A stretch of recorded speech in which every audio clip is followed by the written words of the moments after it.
The wind from the rotors didn't just ruin Jessica's $300 blow-dry, it shattered her entire reality. Standing on the roof of the Sterling Media Tower, the entire marketing department watched in stunned silence. They expected a VIP client. They expected a CEO. What they didn't expect was for the door of the sleek, black Sikorsky S-76 to slide open and wait not for the boss, but for the girl who had just emptied the office trash bins. Lily, the mousy intern, who wore the same oversized cardigan for 3 weeks straight, didn't look back at her tormentors. She simply handed her resignation letter to the pilot, stepped onto the leather step, and ascended back into a world they never knew she owned. This isn't just a story about a hidden billionaire.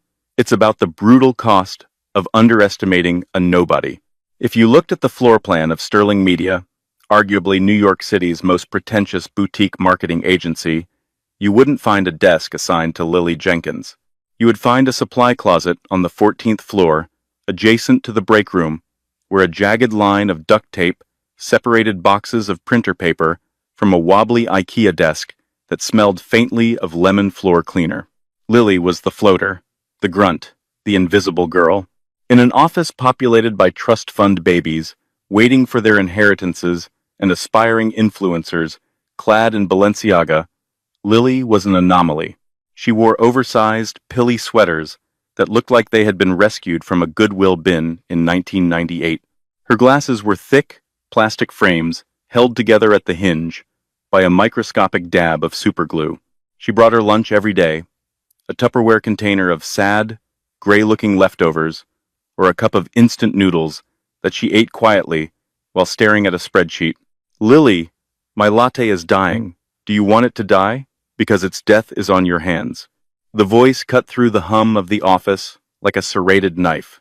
Jessica Montgomery stood in the center of the open-plan workspace, holding an empty cup like a weapon. Jessica was the office manager, a title she wielded with the tyrannical authority of a feudal warlord. She was beautiful in a sharp, terrified way, perfectly highlighted hair, a wardrobe that cost more than most people's cars, and a deep-seated insecurity that manifested as cruelty. Lily stood up immediately, her chair scraping loudly against the linoleum. "I'm sorry, Jess. The elevator was slow. I have it right here." She hurried over, balancing a tray of coffees. Jessica snatched the cup, took a sip, and grimaced. She didn't spit it out, that would be too dramatic. Instead, she slowly poured the contents into the trash can beside Lily's leg. "It's lukewarm," Jessica said, her voice dropping to a whisper that somehow carried further than a shout. "I asked for extra hot. Oat milk. This is almond. Do you know what almonds do to my skin, Lily? They inflame me." The barista said it was oat," Lily stammered, eyes fixed on her scuffed sneakers. "Well," the barista lied, "and you're incompetent for not tasting it first." Jessica smiled, a tight, predatory expression. "Go back, get another one, and take the stairs. The elevator is for employees who actually generate revenue." A ripple of snickers went through the office. At the corner desk, Liam Archer watched the scene over the rim of his monitor. Liam was the golden boy of Sterling Media lead, copywriter, devastatingly handsome, and the only person who didn't seem to actively enjoy Lily's humiliation. He frowned, his fingers pausing over his keyboard, but he said nothing. In this ecosystem, defending the gazelle only made you the next meal for the lion. Lily nodded, taking the empty cup. "Yes, Jess, right away." She walked out, shoulders hunched. As the heavy glass doors swung shut behind her, the office chatter resumed. "I don't know why Arthur keeps her around," whispered Chloe, a junior account executive who spent 80% of her day scrolling TikTok. "She's like a depressing piece of furniture." "She's cheap," Jessica replied, sitting on the edge of Liam's desk and crossing her legs. "Minimum wage, no benefits. She does the filing, the cleaning, and the coffee runs. If we hired a professional service, it would cost triple. Besides," Jessica lowered her voice, "it's good for morale. Reminds everyone what happens if you don't hit your KPIs." Down in the stairwell, the depressing piece of furniture stopped on the landing between the 10th and 11th floors. Lily Jenkins leaned against the concrete wall and took a deep breath. She reached into the pocket of her oversized cardigan and pulled out a phone. It wasn't the cracked iPhone 8 she used in the office. This was a Vertu Aster P, a device handcrafted from titanium and sapphire crystal, encrypted with military-grade security. She tapped the screen. A single message waiting. Sender. Mother. The board is getting impatient, Serafina. The acquisition needs to be finalized before the Q3 earnings call. Are you done playing house? Lily, or rather, Serafina, sighed. Her thumb hovered over the screen. She typed back, 2 more weeks. The audit isn't complete. There are leaks in the financial reports I can't trace yet. And the culture is worse than we thought. She slid the phone back into her pocket, adjusted her glasses, and continued down the stairs. The air in the stairwell was stale, but it was better than the suffocating perfume of the office. She wasn't just Lily Jenkins, the office gopher. She was Serafina van der Hoven, heiress to the van der Hoven global conglomerate, a holding company that quietly owned significant stakes in everything from lithium mines in Nevada to shipping lanes in the South China Sea. Her father, the legendary industrialist Willem van der Hoven, had always taught her, if you want to know if a ship is seaworthy, you don't ask the captain. You ask the guy shoveling coal in the engine room. Sterling Media was a target for acquisition. On paper, they were profitable, trendy, and growing. But Serafina's father smelled rot. So, Serafina had created Lily. She had rented a studio apartment in Queens with a leaky ceiling, bought a wardrobe from thrift stores, and applied for the lowest position available. She had spent 3 months being invisible. She had been yelled at, mocked, and treated like a servant. But being invisible had its perks. People say things in front of the help that they would never say in front of a board member. She knew that the creative director was skimming budget from video shoots. She knew that Chloe was leaking client pitches to a rival agency in exchange for concert tickets. And she knew that Jessica Montgomery wasn't just mean, she was dangerous. Lily pushed open the door to the street, the humid New York air hitting her face. She needed to buy an oat milk latte, but more importantly, she needed to figure out why the numbers in the Sterling accounts didn't match the client rosters she saw on Jessica's desk. She walked toward the coffee shop, head down, unaware that high above, from the 14th floor window, Liam Archer was watching her leave. He wasn't looking at her with pity anymore. He was looking at her with suspicion. He had noticed something yesterday. When Lily had tripped over a cable, she had sworn, not in English, not in Spanish. She had let out a sharp, perfect curse in French Creole. Liam had spent 2 years in street barts, working on a novel that never got published. He knew the dialect. It was specific. It was aristocratic. It wasn't something a girl from a trailer park in Ohio, which is what Lily's resume claimed should know. Liam picked up his phone and dialed a number that wasn't saved in his contacts. "It's me," he said quietly. "Run a background check again." Lily Jenkins, deeper this time. "Check international travel records. Something doesn't fit." The tension in the office 3 days later was palpable. Arthur Sterling, the CEO, was pacing the boardroom. Arthur was a man who had modeled his entire persona on the Wolf of Wall Street, but lacked the actual financial acumen. He was sweating through his bespoke suit. "We need the Packard account," Arthur barked, slamming his hand on the mahogany table. "If we don't land Packard Luxury Automotive, we miss our quarterly projection by 40%. Do you know what happens then? The bank calls the loan." Lily was in the corner of the boardroom, silently wiping down the whiteboard from the previous meeting. Nobody acknowledged her presence. To them, she was just the Roomba with a heartbeat. "Jessica," Arthur spun around. "Where are we with the pitch deck?" "It's being finalized, Arthur," Jessica soothed, though her eyes were darting nervously. "Liam is polishing the copy." "It's not the copy I'm worried about," Arthur snapped. "It's the ethos. Packard is old money. They don't want TikTok dances. They want legacy. They want stealth wealth. They want to know we understand what it feels like to spend 50 grand on a watch you don't even wear." He looked around the room at his team of 20-somethings in trendy streetwear. Does anyone here even know what the interior of a Gulfstream G 650 smells like? Silence. New car smell? Chloe ventured. Arthur groaned, burying his face in his hands. In the corner, Lily paused. She knew exactly what it smelled like. It smelled of bergamot, cured leather, and the specific ozone crispness of recycled air at 45,000 feet. She bit her lip. She had to stay quiet, but the incompetence was physically painful. Later that afternoon, the crisis deepened. A courier arrived with a package for Jessica.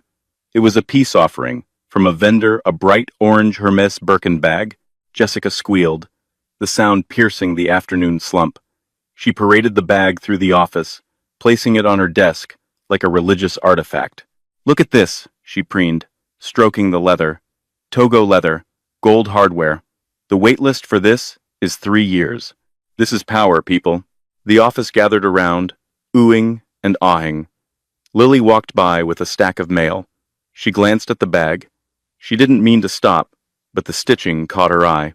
She paused. What are you looking at, Lily? Jessica sneered. Don't stand too close. You look like you have static electricity. You'll ruin the finish. It's a lovely color, Lily said softly. It's orange H, Jessica corrected.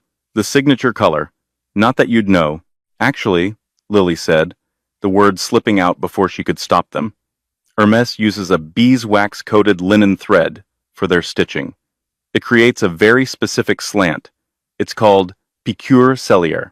The stitching on this, it's straight, and the stamp on the hardware, the font kerning on the P, is off by a millimeter. The room went dead silent. Jessica's face turned a violent shade of red. Excuse me? Lily's heart hammered against her ribs. She had slipped. I just read about it in a magazine. In the dentist's waiting room. I'm probably wrong. You are wrong, Jessica hissed. This is authentic. It came from a verified vendor. I'm sure it is. Lily backed away, clutching the mail to her chest. I'm sorry. She scurried back to her supply closet, her pulse racing. That was reckless.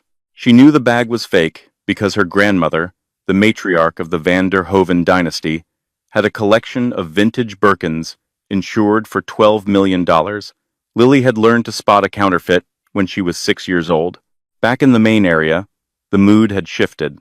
Jessica was furiously typing on her computer, looking up authentication guides, her face a mask of panic.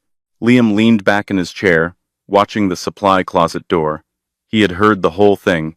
He knew about piqûre cellier stitching, not because he owned one, but because he was a detail-oriented freak, and Lily was right. He stood up and walked over to the supply closet. He didn't knock, he just leaned in the doorway. Lily jumped, nearly dropping a box of pens. Liam, do you need something copied? Liam looked at her, really looked at her. He took in the frayed sweater, the cheap glasses. Then he looked at her shoes. They were scuffed, generic white sneakers, but he noticed the way she tied her laces. A specific knot, the Ian knot. It was the fastest way to tie a shoelace, often used by professional athletes, or people who grew up in equestrian academies.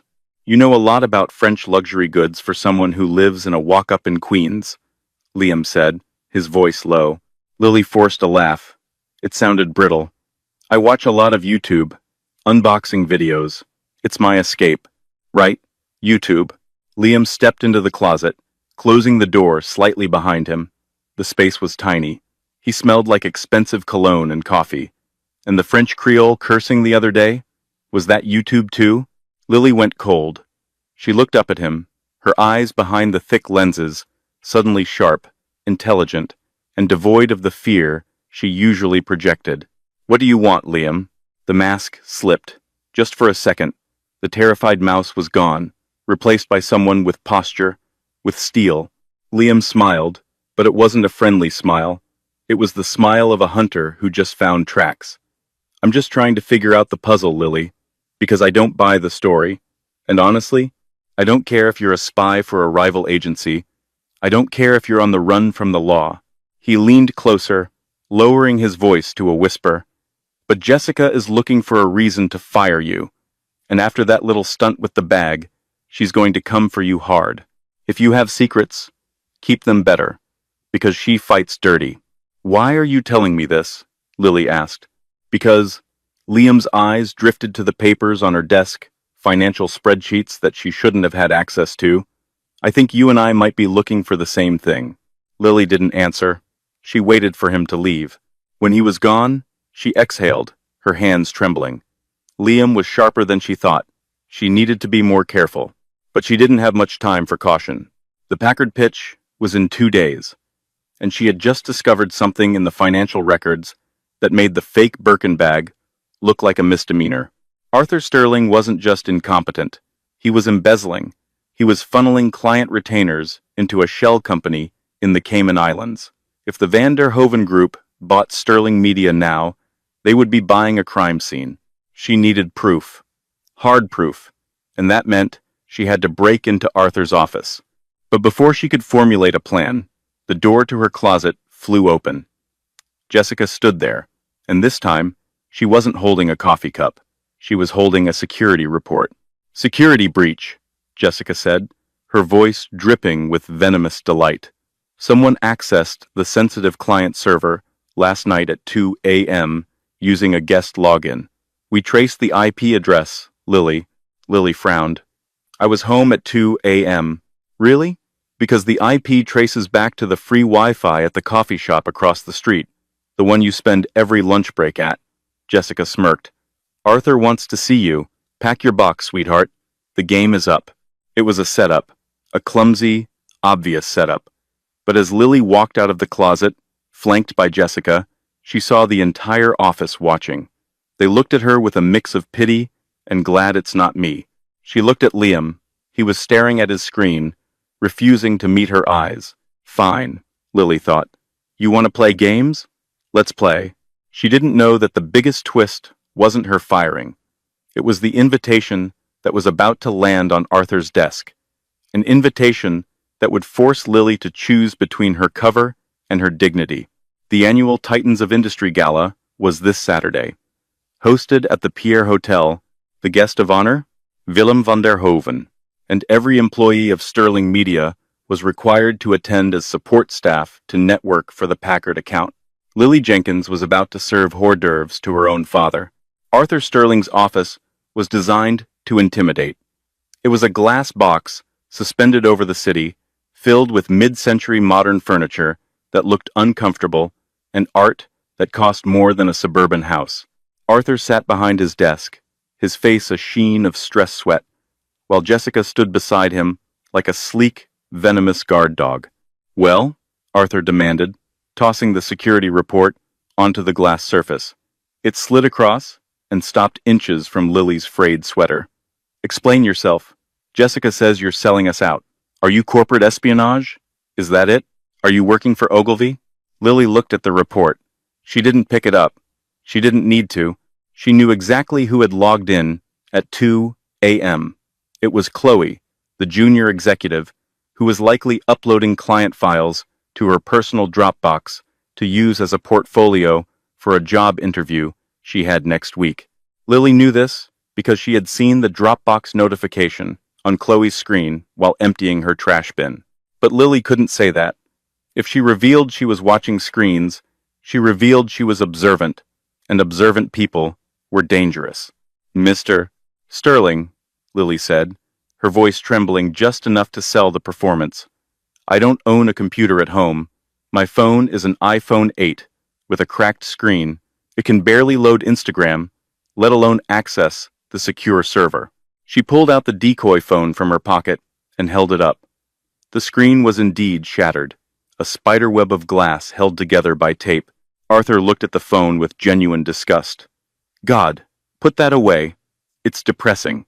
"The IP address is from the coffee shop," Jessica interjected, her eyes narrowing. "She sits there every day. So do 300 other people, Jess," Lily countered softly, "including half the staff from the agency downstairs, including the freelance graphic designers, including you, when you want to make a private call." Jessica stiffened. "Excuse me? I see you there sometimes," Lily said, looking down at her shoes. "When you're arguing with your boyfriend, you use their Wi-Fi Because the cell reception in here is bad. It was a risky parry. Lily was signaling, I know things about your personal life. Arthur waved his hand dismissively.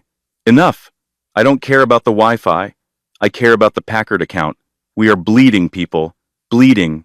He stood up and walked to the window, staring out at the gray skyline. Jessica, fire her. I don't need the risk. With pleasure, Jessica smiled. Wait, Lily said. The word came out sharper than she intended. She cleared her throat and softened it. Mr. Sterling, the gala is Saturday. Arthur didn't turn around. So, the printing vendor for the Packard pitch deck quit this morning. They said the invoices haven't been paid in 3 months. Arthur froze. His shoulders tensed. I know how to run the industrial binding machine in the copy room, Lily continued. I know how to collate the 500-page historical addendum Packard requested. And I know that if you hire a temp agency to do it over the weekend, they will charge you emergency rates. Triple time. She let the silence hang in the air. She knew Arthur was liquidity poor. He was leveraging everything to keep up appearances. He couldn't afford triple time. Arthur turned around slowly. He looked at Jessica, then at Lily. She has a point. We need the decks, and we need someone to manage the coat check and the gift bags at the Pierre. The temp agency sent us thieves last time. Arthur, you can't be serious, Jessica gasped. She's a security risk. She's cheap labor, Arthur shouted, his patience snapping. And right now, Jessica, cheap labor is the only kind I can afford until we close this deal. Keep her, but watch her. If she so much as looks at a computer wrong, call the police. He pointed a finger at Lily. You're on probation. You work the gala. You collate the decks. And if you screw this up, I will make sure you never work in this town again. Not even at a McDonald's. Yes, sir, Lily whispered. Get out. Lily turned and walked out. As she passed Jessica, the office manager leaned in, her voice a low hiss. You might have fooled him, Jessica whispered, smelling of expensive vanilla and malice. But you didn't fool me. You're up to something. And at the gala, I'm going to make you wish you had just been fired. Lily didn't look up. She just kept walking. Back at her desk in the supply closet, she shut the door and leaned against it, exhaling a long, shaky breath. Her hands were sweating. She pulled out the Virtu phone. Recipient, Security Chief, Vanderhoven Global. Subject, the Pierre Hotel, Saturday. Clear the perimeter. I need a visual on Arthur Sterling's interactions with the Packard representatives. I will be on the floor. Do not acknowledge me. She hit send. The game was entering the final quarter. Arthur was desperate, and desperate men made mistakes. She just had to be there to catch the falling knife. The grand ballroom of the Pierre Hotel was a masterclass in opulence. Crystal chandeliers the size of small cars dripped light onto a sea of tuxedos and designer gowns. The air smelled of expensive flowers, white hydrangeas and orchids, and the heavy, savory scent of lobster thermidor. This was the Titans of Industry Gala. The entry ticket cost $10,000. For the staff of Sterling Media, however, the price of admission was their dignity. Arthur had insisted the entire team attend to support the brand, which really meant acting as glorified servants to the Packard executives. The creative team, usually cool and aloof, looked awkward in ill-fitting rental tuxedos. And then there was Lily. Jessica had assigned Lily her costume personally. While the rest of the female staff were allowed to wear cocktail dresses, Jessica had handed Lily a severe black uniform, black slacks, a buttoned-up black shirt, and a black apron. You're the runner, Jessica had said with a smirk, handing her the clothes in a plastic bag. If a client needs a drink, you run. If Arthur sweats through his shirt, you run and get him a fresh one. You are not a guest, Lily. You are the help. Don't forget it. So, Lily stood by a pillar near the kitchen entrance, holding a silver tray of champagne flutes, invisible in plain sight. She adjusted her glasses. The uniform was humiliating, but it was also perfect camouflage. No one looked at the help. The room was buzzing. A string quartet played a sanitized version of a pop song in the corner. Champagne? Lily asked softly, as a heavy-set man in a velvet jacket walked by. "No, get me a scotch." "Neat," the man grunted without looking at her face. "Right away, sir." Lily moved through the crowd, her eyes scanning. She spotted Arthur near the center of the room. He was laughing too loudly, clutching a glass of wine, trying to corner the VP of marketing for Packard, a stern woman named Eleanor Vance. Arthur looked manic. He was pitching. Here, at a charity gala, he was pitching. It was tacky. It was desperate. "Arthur, please," Eleanor was saying, looking for an exit. "This is a social event. We can discuss the metrics on Monday." "But the synergy, Eleanor. Think about the synergy," Arthur pressed, blocking her path. Lily winced. It was painful to watch. Then the room shifted. It wasn't a sound. It was a change in atmospheric pressure. The chatter didn't stop, but it lowered, turning into a respectful, hushed murmur. Heads turned toward the main double doors. Willem van der Hoven had arrived. Lily's father walked in like he owned the building, which, through a subsidiary shell company, he actually might have. He was a tall man, with silver hair and eyes that could cut glass. He wore a tuxedo that fit so perfectly it looked like a second skin. He didn't smile. He didn't wave. He just walked, and the crowd parted like the Red Sea. Flanking him were two security guards Lily knew by name, Mike and Thomas. They scanned the room, professional and detached. Lily felt a sudden, sharp pang in her chest. She hadn't seen her father in 4 months. He looked tired. The acquisition rumors were taking a toll on him, too.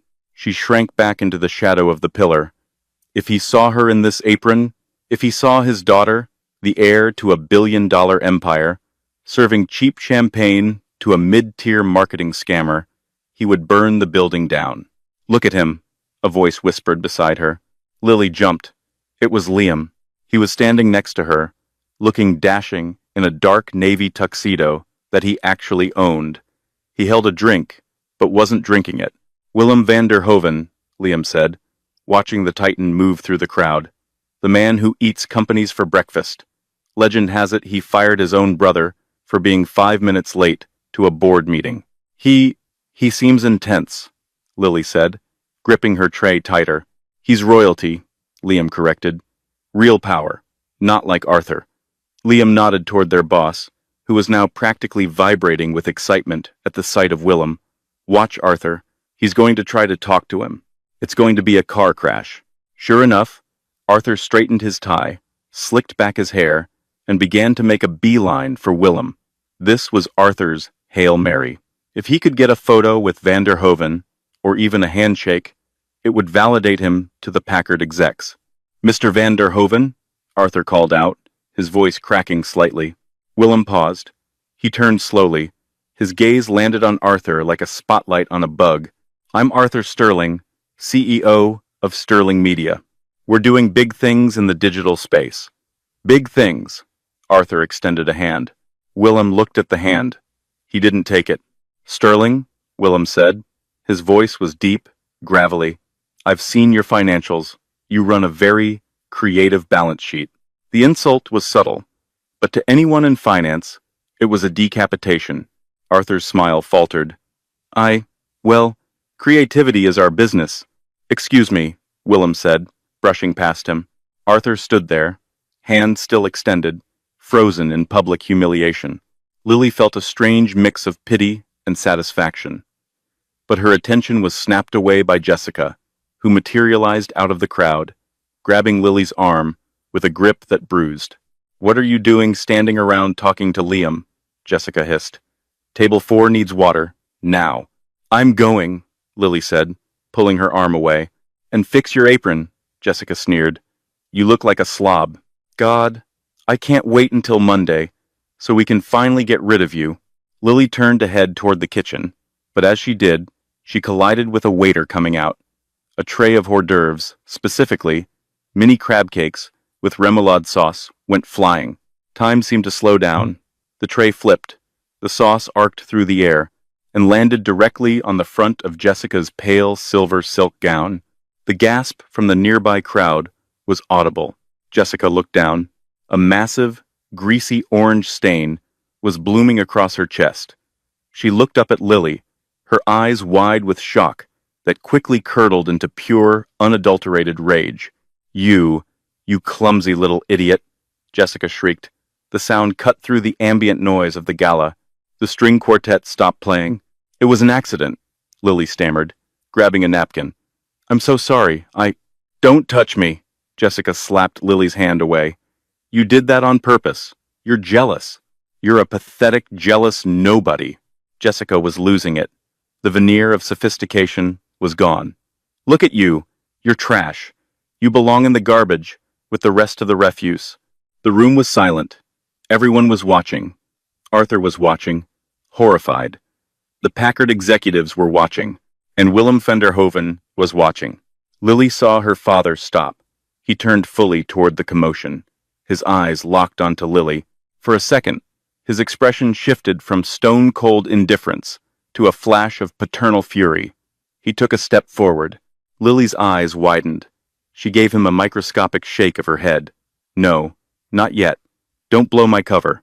Willem hesitated. He clenched his jaw, the muscles working visibly. He respected the game, but watching his daughter be berated by a woman wearing a dress that cost less than his cufflinks was testing his resolve. Liam stepped in. That's enough, Jessica, Liam said, his voice hard. He moved between Lily and Jessica. It was an accident. Go clean up. You're making a scene. She ruined my dress, Jessica screamed, tears of rage streaking her makeup. You're ruining your reputation, Liam countered coldly. Go to the restroom. Jessica looked around, realizing the entire room was staring at her with distaste. She let out a choked sob of fury and stormed off toward the ladies' room. Liam turned to Lily. He took the napkin from her hand. Are you okay? I'm fine, Lily said, though her voice was shaking. I should go to the kitchen. Lily, Liam said, lowering his voice. Did you see that? See what? Vanderhoven, Liam whispered. When Jessica screamed at you, he looked ready to kill her. He took a step toward you. Lily froze. Liam was too observant. Why would the richest man in the world care if a waitress gets yelled at? Liam asked, his blue eyes searching hers. Unless he knows her. He's just a decent man, Liam, Lily lied, pulling away. Unlike the men in this company, she fled to the kitchen. Her heart was pounding against her ribs like a trapped bird. That was too close. Inside the kitchen, amidst the chaos of chefs plating filet mignon, Lily leaned against the stainless steel counter. She checked her Virtu phone. New message from the ghost forensic accountant. We got him. I tracked the Cayman transfer. Arthur moved $250,000 of the Packard retainer 5 minutes ago. He's doing it from his phone at the party. He's desperate to cover a margin call. Lily looked up. The evidence was secured. The trap was sprung. She didn't need to be Lily the waitress anymore, but she had one more thing to do. She needed to make sure the Packard account didn't sign the final contract tonight. She straightened her apron. She wiped a smudge of crab sauce off her sleeve. Hey, you! The head chef shouted. Table 6 needs wine. Move. Lily grabbed a bottle of vintage Bordeaux. Yes, chef.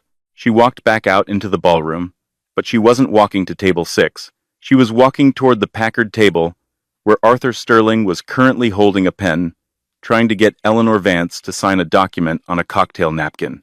It was time to spill more than just crab cakes. The air around table 4 was thick enough to choke on. Arthur Sterling had cornered Eleanor Vance, the Packard VP, between the centerpiece and a breadbasket. He was leaning in, his face flushed with a mixture of alcohol and desperation, a Mont Blanc pen hovering over a cocktail napkin that had been smoothed out to resemble a binding contract. It's just a letter of intent, Eleanor, Arthur was saying, his voice a little too loud, a little too slick. Just to lock in the rates before Monday. You know how the market fluctuates. If we wait, the media buy costs go up 20%. Eleanor looked uncomfortable. She was a woman of structure, of boardrooms and legal counsel, not napkin deals at charity galas. Arthur, I really don't think this is the place. The place is where the magic happens. Arthur laughed, a sound that grated like sandpaper. Just a signature. Right here. Lily approached the table. She held the bottle of Bordeaux in one hand, wrapped in a white linen napkin. She moved with the silence of someone who had spent her life being overlooked. "More wine, Mr. Sterling?" she asked softly. Arthur jumped, nearly dropping his pen. He glared at her. "Not now, Lily. Go away."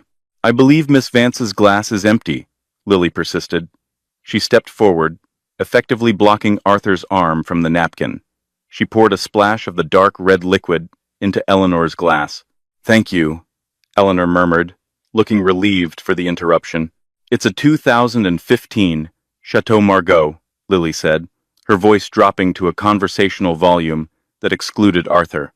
"Excellent year, though I believe the soil acidity that year was higher than average, similar to how the overhead costs in a media buy are often inflated, if not audited correctly." Eleanor froze. She looked up at the waitress. Lily's face was blank, her eyes hidden behind the thick glasses, but her words were precise. Arthur's head snapped up. "What did you say?" Lily didn't look at him. She continued pouring. "I was just saying, Miss Vance, that sometimes things appear full-bodied on the surface, but the finish can be hollow, like a shell company." The color drained from Arthur's face. "Excuse me?" Eleanor set her glass down. She turned to Arthur. "Arthur, what is she talking about?" "She's drunk," Arthur hissed, standing up. He grabbed Lily's arm, his fingers digging into her bicep, hard enough to bruise. "She's a disgruntled employee. She's crazy." "Am I?" Lily asked. She didn't pull away. She looked Arthur dead in the eye. "Miss Vance, before you sign that napkin, you might want to ask Mr. Sterling why the media buy rates," he's quoting, "you are 30% higher than the industry standard, or why the vendor listed on the contract Obsidian Digital is registered to a P.O. box in the Cayman Islands that was opened last Tuesday." The silence at the table was absolute. The ambient noise of the gala seemed to fade away. Arthur's grip tightened. He was shaking. "You shut your mouth. You shut your mouth right now. Get your hands off her, Arthur." Liam Archer appeared out of the crowd. He didn't shout, but his voice carried a quiet menace that made Arthur flinch. Liam stepped up to the table, his eyes locked on Arthur's hand on Lily's arm. "Let her go," Liam said. Arthur released her, shoving her slightly. "She's fired. You hear me? You're done. Get out of this hotel. Get out of my company." Lily stumbled back, catching her balance. She straightened her apron. She didn't look scared anymore. She looked bored. "I'm leaving, Arthur," Lily said calmly. She turned to Eleanor Vance. "Don't sign the napkin, Miss Vance, and check the IP logs on your digital audit. You'll find something interesting." "Security!" Arthur screamed, waving frantically at the perimeter guards. "Remove this woman. She's harassing the guests." Two large men in earpieces started moving toward them. Liam stepped in front of Lily. "Don't touch her." "It's okay, Liam," Lily said, placing a hand on his shoulder. Her touch was light, but it stopped him. "I can walk out on my own." She looked at Arthur one last time. It wasn't a look of defeat. It was the look a judge gives a defendant before reading the sentence. "You're making a mistake, Arthur," she said. "A very expensive one." She turned and walked away, weaving through the stunned crowd. Jessica was just coming back from the bathroom, her dress still stained, her face puffy from crying. She saw Lily being followed by security. "Finally!" Jessica shrieked, pointing a manicured finger. "Trash takes itself out." Lily didn't stop. She walked past the chocolate fountains, past the ice sculptures, and out the double doors. Liam watched her go. He looked at Arthur, who was now sweating profusely, trying to laugh it off to a stony-faced Eleanor Vance. Just the help," Arthur stammered. "Hard to find good people these days." Eleanor stood up. She picked up her clutch. "I think I'm going to go, Arthur, and I'll be initiating a third-party audit of your proposal first thing Monday morning." "But the synergy," Arthur pleaded. Eleanor walked away. Liam looked down at the cocktail napkin. He picked it up. He saw the name of the vendor Lily had mentioned, Obsidian Digital. He pulled out his phone and did a quick search. It didn't exist. Lily was right. And then he remembered something. The wine. The Chateau Margaux. It wasn't on the menu. The gala was serving a generic California blend. Lily must have requested that bottle specifically from the cellar. A waiter didn't have the authority to do that. Only a VIP did. Liam looked at the swinging doors where Lily had vanished. The pieces were clicking together, and the picture they formed was terrifying. Monday morning at Sterling Media felt like a funeral. The rain battered the floor-to-ceiling windows of the 14th floor, turning the New York skyline into a smear of gray watercolor. The Titans of Industry Gala had been a disaster. Rumors were flying that Packard had pulled the account entirely. Arthur hadn't come out of his office all morning. The blinds were drawn. In the open-plan office, the mood was toxic. Jessica Montgomery was on a rampage. She was trying to regain control, barking orders about coffee filters and printer paper, her voice shrill and brittle. "And where's the temp?" Jessica shouted, looking at Lily's empty desk in the supply closet. "I want her personal items in a box and on the curb in 10 minutes. If she shows up to collect them, call the police." "I'm here, Jessica." The voice came from the elevators. The entire office turned. Lily stood there, but she wasn't wearing the cardigan. She wasn't wearing the taped-up glasses. She was wearing a trench coat that was belted tightly at the waist and black stilettos that clicked sharply against the tile. Her hair, usually pulled back in a frizzy bun, was down, cascading in sleek, blown-out waves over her shoulders. She wasn't holding a tray of coffee. She was holding a single, manila envelope. Jessica blinked. For a second, she didn't recognize her. Then, the sneer returned. "You have a lot of nerve showing your face here." Jessica marched over, arms crossed. "Arthur fired you. You are trespassing." "I'm just here to drop something off," Lily said coolly. She walked past Jessica, heading straight for Arthur's office. "Hey, you can't go in there." Jessica grabbed Lily's shoulder. Lily stopped.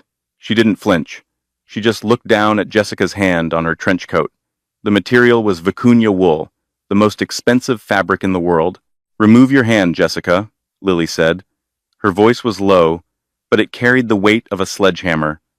"Or I will have you removed for assault." Jessica recoiled, as if she'd been burned. There was something in Lily's eyes, a cold, aristocratic authority that Jessica had never seen before. Lily continued walking. The office was dead silent. Chloe stopped typing. Liam stood up at his desk, watching. Lily reached Arthur's glass door. She didn't knock. She pushed it open. Arthur was slumped at his desk, head in his hands. He looked up, his eyes bloodshot. "I told you to get out," he roared, slamming his fist on the desk. Lily walked up to the desk and dropped the manila envelope in front of him. It landed with a heavy thud. "What is this?" Arthur demanded. "The acquisition papers," Lily said. Arthur laughed, a harsh, barking sound. "Acquisition? From who? You? With what money? Your tips from the gala? Open it." Arthur stared at her. Something in her posture made him hesitate. He reached out and tore open the envelope. He pulled out the document. The header was embossed in gold leaf. Van der Hoven, Global Holdings. Arthur's eyes went wide. He scanned the document. His hands started to shake. This is a hostile takeover notice," Arthur whispered. "Buying 51% of Sterling Media, effective immediately." "Actually," Lily corrected, "it's already done. The board approved the sale at 9 a.m. this morning. You were too busy hiding in here to check your email." "But, Van der Hoven," Arthur looked up, confusion warring with fear. "Why would he send his coffee girl to deliver this?" "He didn't send his coffee girl," Lily said. She reached up and took off her glasses, the fake ones, with the window pane lenses. She set them on his desk. "He sent his daughter." Arthur's mouth fell open. You're Serafina Van der Hoven," she finished, "and you're sitting in my chair." The silence in the office was broken by a sound, a low, rhythmic thumping that vibrated through the floorboards. It grew louder, a mechanical roaring that shook the glass panes of the windows. Thwup, thwup, thwup, thwup. Shadows flickered across the office. "What the hell is that?" Jessica screamed, looking at the windows. Everyone rushed to the glass. Outside, hovering level with the 14th floor, was a helicopter. But not just any helicopter. It was a sleek, matte black Augusta Westland AW-139. The side door was emblazoned with a gold crest, a lion rampant holding a globe, the Vanderhoven family crest. The helicopter banked, the downdraft sending ripples across the puddles on the roof of the adjacent building. It maneuvered gracefully toward the building's private helipad, a pad that Arthur had never used because he couldn't afford a chopper. The office staff watched in awe. Is that for us? Chloe whispered. No, Liam said, his voice filled with a dawning realization. He turned to look at Lily. It's for her. Inside the office, Arthur was paralyzed. But the insults, the coffee, the trash. Due diligence, Arthur, Serafina said, leaning over the desk. My father taught me to inspect the foundation before buying the house. And this house? It's infested with termites. She straightened up and buttoned her coat. Pack your things. Security will escort you out. You too, Jessica. She turned and walked out of the office. The main floor was chaos. People were staring at the helicopter, landing outside, then back at the girl who used to clean the microwave. Jessica stood in the middle of the aisle, her face pale. Lily? What's going on? Serafina stopped. She looked at Jessica. It's Serafina. And Jessica, you were right about the Birkin bag. It was fake. But don't worry. With your severance package, you might be able to afford a real wallet. Maybe. She walked past Jessica, who stood frozen, mouth agape. Serafina reached the elevators, but she didn't press the down button. She pressed the button for the roof. Liam stepped forward. Lily, Serafina. She paused and turned to him. The hardness in her eyes softened just a fraction. You knew, she said. Or you suspected.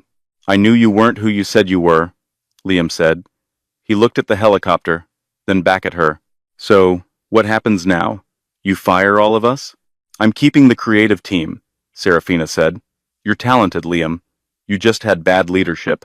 I'm making you creative director, effective immediately. Liam was stunned. Thank you. Don't thank me yet, she smirked. I expect the Packard pitch on my desk by tomorrow morning. And Liam? Yeah? Use the Ian knot on your dress shoes next time. It saves 3 seconds. The elevator doors opened. She stepped inside. As the doors closed, she saw the stunned faces of the people who had tormented her for months. She rode the elevator up to the roof. The wind was howling, whipping her hair around her face. The Augusta Westland sat on the pad, rotors spinning, a beast of engineering waiting for its master. The side door slid open. A pilot in a flight suit stepped out and bowed his head. Miss Vanderhoven, your father is waiting in the Hamptons. Let's go, James, she said. She climbed onto the leather step. She didn't look back at the office window. She didn't need to. She knew exactly what they were seeing. They were seeing a nobody turn into a titan. As the helicopter lifted off, banking sharply over the Hudson River, Serafina pulled out her Virtu phone. To Father, it's done. Sterling is ours, and I fired the termites. From Father, good girl. Now, come home. We have a company to run. She leaned back in the seat, watching the city shrink beneath her. The drama wasn't over. In fact, with the Vanderhoven Empire now under her command, it was just beginning.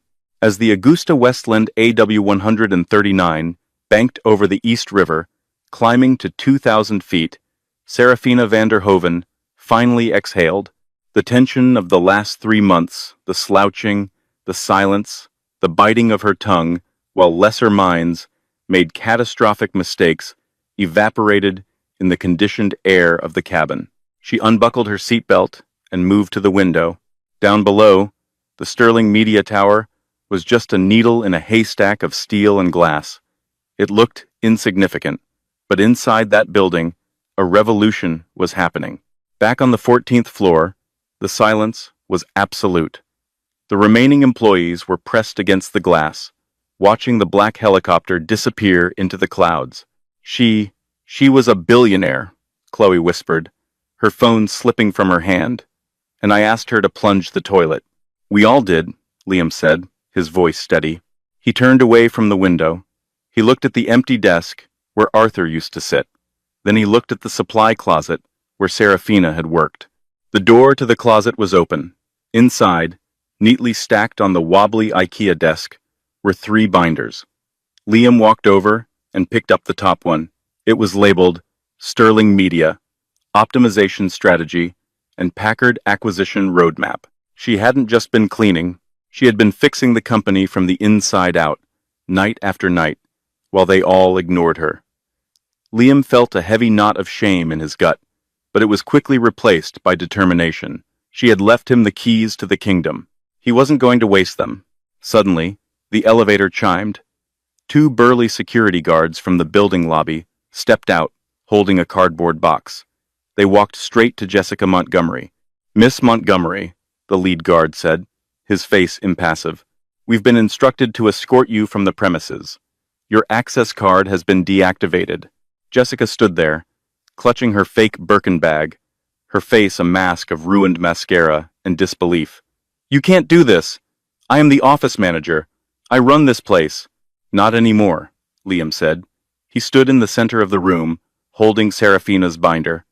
"Arthur is gone, Jessica. The Vanderhoven Group owns the building now, and per the new owner's instructions." Liam checked a sticky note on the front of the binder. "You are redundant overhead." The entire office watched as Jessica, the tyrant who had terrorized them for years, was marched to the elevator. She looked small. She looked ordinary. As the doors slid shut on her screaming face, a collective sigh of relief swept through the room. High above the city, Serafina accepted a glass of sparkling water from the steward. She pulled out her phone and opened the camera roll. She scrolled past the photos of her luxury vacations, past the photos of her horses, and stopped on a blurry selfie she had taken in the supply closet 3 months ago. In the photo, she looked tired, wearing that awful gray cardigan. She hit delete. "Miss Vanderhoven," the pilot's voice crackled over the intercom. "ETA to the Hamptons estate is 20 minutes. Your father asks if you want to stop at the stables first." "No, James," Serafina said, looking out at the horizon where the sun was breaking through the storm clouds. "Take me straight to the boardroom. We have a merger to finalize." She set the phone down. Lily Jenkins was dead. Long live the Queen. The helicopter surged forward, cutting through the sky, carrying the girl who was never really a nobody. She was just waiting for the right moment to remind the world exactly who she was. Wow, talk about a glow-up. From the supply closet to the boardroom in a single helicopter ride. It really goes to show you never truly know who you're talking to. Arthur and Jessica learned the hard way that treating people with kindness isn't just the right thing to do.